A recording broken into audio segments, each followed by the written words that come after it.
एक लड़की जो आईएएस का टेस्ट पास कर लेती है और ट्रेनिंग पर जाने वाली होती है, उससे पहले कुछ दिन के लिए वो अपने घर आती है। 1 साल के बाद वो अपने माता पिता से मिलती है तो माता पिता भी उससे लिपट लिपट कर रोने लगते हैं। इधर वो लड़की अपने माता पिता से कहती है कि पिताजी एक पंचायत का आयोजन करो। यहाँ पर पिता और माता उसके मुंह की तरफ देखने लगते हैं कि ये बेटी ऐसा क्यों कह रही है, किस लिए पंचायत का आयोजन करना है। और फिर वहाँ पर एक पंचायत का आयोजन होता है। उस पंचायत में जो होता है कभी किसी ने कल्पना नहीं की थी। इस बेटी ने ऐसा क्यों कहा, इनके जीवन में ऐसा क्या हुआ था जिसकी वजह से बेटी ने कहा कि एक पंचायत का आयोजन किया जाए। दोस्तों, अगर आप भी पूरे मामले के बारे में जानना चाहते हैं तो वीडियो को ज़रा सा भी स्किप ना करें, लास्ट तक वीडियो को ज़रूर देखें। आगे बढ़ने से पहले हमारी वही रिक्वेस्ट, जो हमारे चैनल के साथ नए हैं कृपया करके चैनल को फॉलो कर लें, बेल आइकन को ज़रूर प्रेस करें जिससे कि आगे की अपडेट आपके पास आती रहे। नमस्कार, जय हिंद। आप देख रहे हैं APH न्यूज़ राहुल रावत के साथ। तो दोस्तों, आज की जो हकीकत की घटना आपको बताने जा रहा हूं, बिहार के एक छोटे से गांव की हकीकत की घटना है। यहां पर माता पिता अपनी 2 बेटियों के साथ बड़े आराम से रहा करते हैं।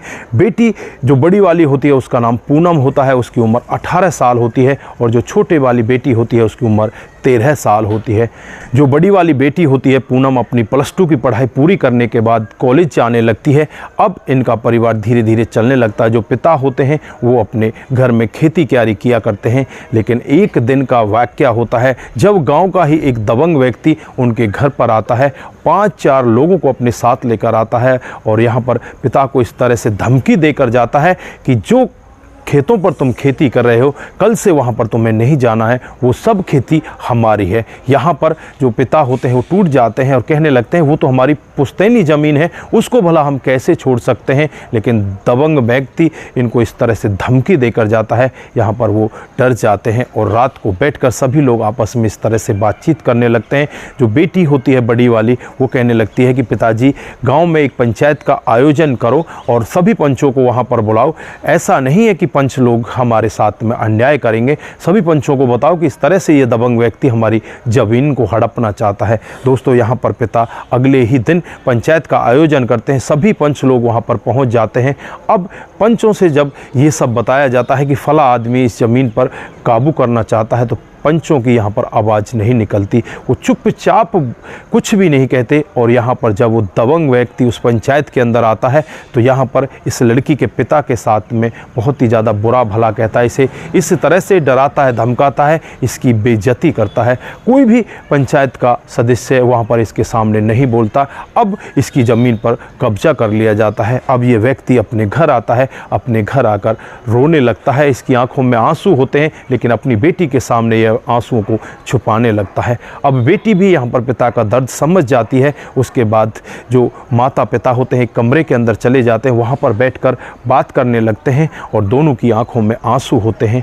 जो पिता होता है वो कहने लगता है कि अगर मेरी बड़ी वाली बेटी ना होकर ये बेटा होती तो आज मेरी ज़मीन पर इस तरह से वो कब्जा नहीं करता। मेरी बेटी मेरे कंधे से कंधा मिलाकर वहाँ पर खड़ी होती और हम उसे मुँह तोड़ जवाब देते। लेकिन अब मैं जवाब कैसे दूं, मैं तो अकेला हूं और मेरी बेटी है। अब बेटी वहां पर कमरे में बैठकर रोने लगती है। रोते रोते उसे भी पूरी रात निकल जाती है, पूरी रात भर रोती रहती है। माता पिता इधर दूसरे कमरे में बैठकर रोते रहते हैं। वो करें तो क्या करें, वो कुछ नहीं कर सकते। फिर यहाँ पर अगला दिन आ जाता है। अगले दिन ये लड़की कॉलेज जाती है और कॉलेज में जब ये पहुँचती है तो वहाँ पर इसकी एक मैडम होती है। वो मैडम इससे पूछने लगती है कि बेटा पूनम, तुम इस तरह से उदास कैसे बैठी हो? तुम लग तो ऐसी रही हो जैसे यहाँ पर बैठी हो लेकिन तुम्हारा मन कहीं और ही है। तुम किस तरह से परेशान हो? बेटा, मैं तुम्हारी टीचर हूँ, तुम मुझे बता सकती हो।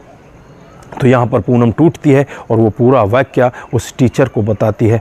तो यहाँ पर उसकी टीचर उससे कहती है कि बेटा, इस सब का जवाब देने के लिए तुम्हें बहुत अच्छी पढ़ाई करनी होगी, तुम्हें आईएएस की तैयारी करनी होगी। उस दिन वो मैडम उसे आईएएस की तैयारी के बारे में बताती है। फिर यहाँ पर पूनम आईएएस की तैयारी में लग जाती है। धीरे धीरे दिन रात मेहनत करती और दिन रात मेहनत करने के बाद वो पढ़ने के लिए बाहर जाना चाहती है। अपने पिता से कहती है कि पिताजी, मैं बाहर जाना चाहती हूँ। अब पिता के पास जो ज़मीन थी वो तो उन लोगों ने हड़प ली थी। पिता पड़ोस के ही जो शहर है वहाँ पर जाकर नौकरी करने लगता है, उसके पैसे उसे मिलने लगते हैं। के बाद पिता उससे कहता है कि ठीक है बेटी, अगर तुम पढ़ना चाहती हो, बाकी तुम्हारी शादी की उम्र हो चुकी है, फिर भी मैं तुमसे यही कहता हूँ अगर तुम पढ़ना चाहती हो तो पढ़ लो, मैं तुम्हारे लिए पैसे लगाने के लिए तैयार हूँ। पिता दिन रात मेहनत करके बेटी की यहाँ पर पढ़ाई कराने लगता है और बेटी इतनी ज़्यादा मेहनत करती है, जब वो पहली बार टेस्ट को देती है तो पहली बार ही उस टेस्ट को पास कर लेती है और दूसरा जो टेस्ट होता है उसे भी पास कर लेती है। यहाँ पर उसका इंटरव्यू भी क्लियर हो जाता है। दोस्तों एक ही बार में सब चीज़ वो पास कर लेती है और आईएएस ऑफिसर बन जाती है। उसकी अब ट्रेनिंग होने वाली होती है। सबसे पहले वो अपनी मैडम को फ़ोन करती है, मैडम से कहती है कि मैडम जी मैं इस तरह से आईएएस बन चुकी हूँ। मैडम बहुत ही ज़्यादा खुश होती है, उसे शाबाशी देती है। फिर वो अपने पिता के पास फ़ोन करती है और पिता से कहती है कि पिताजी मैं ट्रेनिंग पर जाने से पहले घर आऊँगी, लेकिन इस सब के बारे में तुम्हें किसी को नहीं बताना है कि तुम्हारी बेटी आईएएस ऑफिसर बन चुकी है। अब पिता यहाँ पर सोचने लगते हैं कि बेटा ऐसा क्यों कह रही है, क्यों मना कर रही है, लेकिन पिता को वो कसम देती है कि पिताजी आपको मेरी कसम है, आपको किसी को भी नहीं बताना है, मैं खुद आकर सब कुछ उजागर करूँगी। उसके बाद वो बेटी खुद अपने घर पहुँच जाती है और घर पहुँचने के बाद वो अपने पिताजी से कहती है कि पिताजी कल पंचायत का आयोजन करवाना है। अब यहाँ पर जो माँ भी बैठी होती है वो सोचने लगती है कि बेटी किस तरह से तेरा दिमाग ख़राब हो गया, तू फिर उसी पंचायत के चक्कर में पड़ी हुई है। अगर वो दोबारा से पंचायत हुई तो उसी दबंग व्यक्ति के पक्ष में पंचायत होगी। लेकिन यहाँ पर बेटी कहती है कि अब उस दबंग व्यक्ति के पक्ष में कोई पंचायत नहीं होगी, अब तुम्हारे पक्ष में पंचायत होगी, तुम्हें तुम्हारी ज़मीन वापस मिलेगी। दोस्तों अगले दिन पिता बेटी के कहने पर पंचायत इकट्ठी कर देता है। पंचायत में सभी लोग इकट्ठे हो जाते हैं। आज बेटी अपने पिता के कंधे से कंधा मिलाकर उनके साथ जाती है और वहाँ जाने के बाद जब सभी लोग इकट्ठे हो जाते हैं तो यहाँ पर पूछने लगते हैं कि भाई आपने क्यों पंचायत इकट्ठी की है। तो यहाँ पर वो व्यक्ति कहने लगता है कि जो 4 साल पहले मेरी ज़मीन हड़प ली गई थी, उसमें मेरे साथ नाइंसाफ़ी हुई थी, उस सब के लिए ही आज मैंने पंचायत इकट्ठी की है। फिर यहाँ पर लोग बाग पूछने लगते हैं कि तुम अपनी बेटी को इस पंचायत में क्यों लेकर आए हो। तो यहाँ पर वो कहता है कि मेरी बेटी आज मेरे कंधे से कंधा मिलाकर खड़ी हुई है, ये आईएएस ऑफिसर बन चुकी है। दोस्तों जो भी पंचायत में पंच लोग बैठे थे उनका चेहरा एकदम से मुरझा जाता है। सभी लोग यहाँ पर कहने लगते हैं कि ये ऐसा कैसे हो गया, ये तो आईएएस ऑफिसर बन चुकी, तो ये तो हम सब के लिए गर्व की बात है। कुछ लोग ऐसा कह रहे थे, कुछ लोग जो इसके दुश्मन थे वो कह रहे थे कि यार ऐसा कैसे हो गया, लेकिन आज उनकी बोलती वहाँ पर बिल्कुल बंद हो जाती है। बेटी यहाँ पर कहती है कि हमारे साथ में बहुत गलत हुआ था, आज हमारी ये ज़मीन हमें वापस चाहिए। तो यहाँ पर जो दबंग व्यक्ति होता है वो भी यहाँ पर आ जाता है, लेकिन आज वो पंचायत में कुछ भी नहीं बोल पाता। दबंग व्यक्ति की भी आज इसी तरह से बेइज्जती की जाती है जिस तरह से इस लड़की के पिता की वहाँ पर बेइज्जती हुई थी।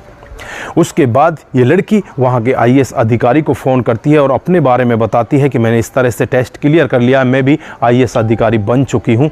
अब उसके बाद वो आईएएस अधिकारी इसकी बात मान जाते हैं। तुरंत ही वहाँ पर पुलिस की जिप्सी भेजी जाती है और उस दबंग व्यक्ति को गिरफ्तार कर लिया जाता है और गिरफ्तार करके उससे पूछताछ की जाती है कि तुमने इस ज़मीन को क्यों हड़पा। तो उसके बारे में पता चलता है कि ये तो इसी तरह से लोगों की ज़मीन को हड़पा करता है। दोस्तों उसके बाद उस दबंग व्यक्ति को जेल के अंदर बंद कर दिया जाता है और इनकी ज़मीन इनको वापस मिल जाती है। अब बेटी और पिता बहुत ही ज़्यादा खुश होते हैं। यहाँ पर बेटी कहने लगती है कि पापा बेटी कभी बेटों से कम नहीं होती। तो यहाँ पर पिताजी उसकी तरफ देखने लगते हैं और कहने लगते हैं कि बेटा मैंने कब आपको कम माना था, मैंने तो कभी कहा ही नहीं कि आप मेरे बेटे से कम हो।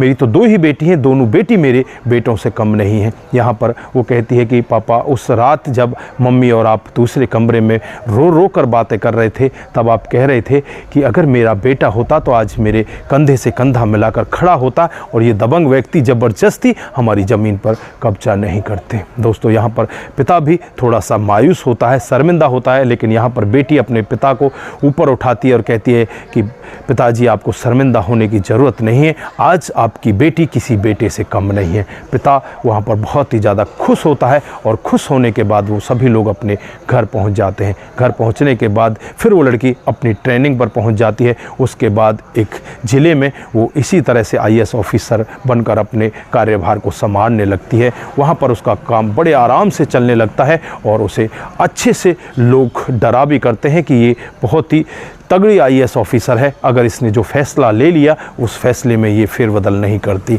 दोस्तों, बड़े आराम से उनका घर परिवार चलने लगता है और ये कहानी हम लोगों को सीख भी देकर जाती है कि बेटियां कभी बेटों से कम नहीं होती। अगर बेटियां अपनी जिद पर आ जाएं तो वो कुछ भी कर सकती हैं। यहाँ पर इस बेटी ने ये सब करके दिखाया। तो दोस्तों, आप इस कहानी से क्या शिक्षा लेकर जाते हैं और आप क्या कहना चाहते हैं इस कहानी के बारे में? आपकी जो भी राय है एक बार कमेंट बॉक्स में ज़रूर दीजिएगा। दोस्तों, आज के लिए बस इतना ही। फिर मिलते हैं किसी नए मोड़ के साथ। तब तक के लिए आप अपना ख्याल रखें, परिवार का ख्याल रखें, सतर्क रहें, सावधान रहें। नमस्कार, जय हिंद,